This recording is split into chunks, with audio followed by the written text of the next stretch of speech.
my speakers. So I'm going master, red and white here, and then we're going to go over to the phone and we're going to plug in at the other side. Okay, so we've got the audio jack cable coming out of our RCA master outputs from the decks, and we're stood waggling it about because we don't know what to do, because our iPhone doesn't have the right connector for it. So we're stood here like a lemon thinking, how am I getting this into my iPhone? So like I say, we've got two adapters. The first one is to make this output into an input for the iPhone. So we're going to connect that adapter like that, the SC4, and then the next thing we're going to do is to get this into our iPhone, because we don't have the input for this jack anymore, is we're going to use the white adapter. We're going to come in here, boom. As you can see, we've got the RCA cable out of the master coming into the SC4, which converts it into an input for the iPhone, and then we go into the Lightning, boom, just like that. So the audio is now technically set up. Next thing I'm going to explain how to get your levels right and how I did it. Okay, so now we're behind the decks and the visuals are all set up, ready to go. As you can see, the lighting's really working. It's pitch black outside, it's night time. The iPhone's recording. I'm going to switch to the iPhone recording now so you can see exactly what it's going to look like on the iPhone recording, streamed back. And now it's time to get the audio right. Got all the cables in, we're good to go. I've got my laptop here, my decks are ready, everything's good. My master's at nothing, my master's blasting out nothing. So let's get the audio right. First step is do a test stream just to yourself. This is what I do every time, and it can take 5 minutes, but it's worth it.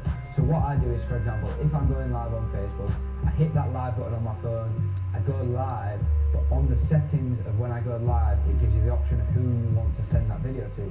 So I share that video with only me. And this is a great tip. I share it with only me.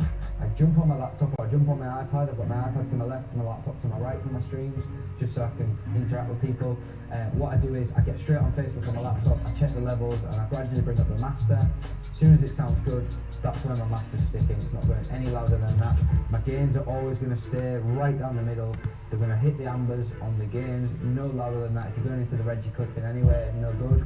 And then, like I say, I set my master at whatever that is. 9 times out of 10, depending on what speakers you've got, that's going to be really low and really quiet. And this is where I got a bit confused, because it was coming out of my speakers really quiet, but on my phone it sounded amazing. That's because the phone audio running in is 25 decibels louder than what's coming out of here due to the crossover from line to microphone. A bit of technical jargon, doesn't really make sense, don't worry about it.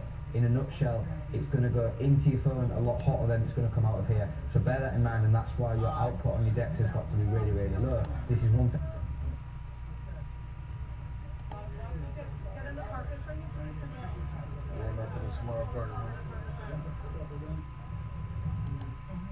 Celebrate with the homie Floyd Mayweather tonight. I brought a case of Beyond out. We gonna do it big, first time. Yo, welcome to the city. Let's celebrate. I got the homies with me. What's your family on the lookout for? Yo, you know you do. Alright, that's what's up. You out, what's going on with 2009? Where you going for 2020? Get in the parking for me, please. Rolling up in a small apartment. Me watching YouTube. Yeah.